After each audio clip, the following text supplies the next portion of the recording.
Hi, I'm Simon with AppliancePartsPros.com. Today we're going to show you how to repair your appliance.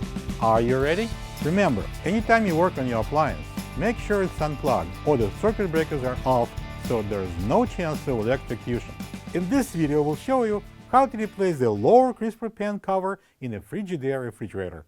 It's going to be a very easy repair. Should only take a couple of minutes to show you how to do it. When you open up the package, you're going to get a new lower crisper pan cover. The lower crisper pan cover is used as a cover and as a frame for the lower crisper pan, allowing it to slide in and out. The main reason for the lower crisper pan cover to be replaced is if it's cracked and won't stay on. Let's open the refrigerator door. To remove the lower crisper pan cover, we need to pull out both crisper pan.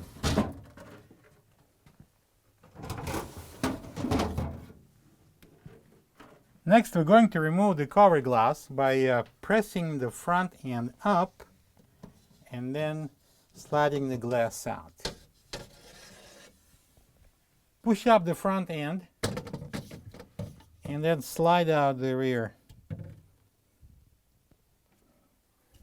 This is the old lower crisper pan cover next to the new one. If you don't have this part, you can get it from AppliancePartsPros.com.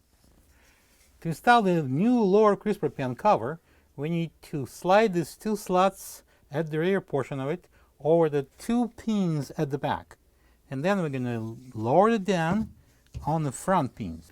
All right, now I'm going to slide this rear end on the pins. Lower down.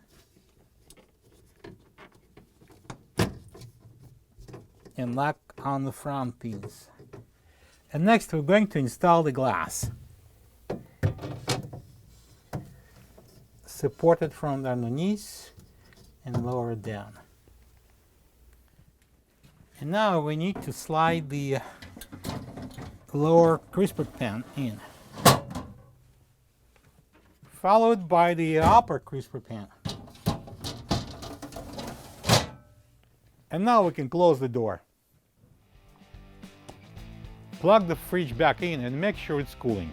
Thank you for being a part of another successful repair brought to you by AppliancePartsPros.com. For any of your future appliance repair projects, please check out our other repair videos available on our site, on Facebook, and on YouTube.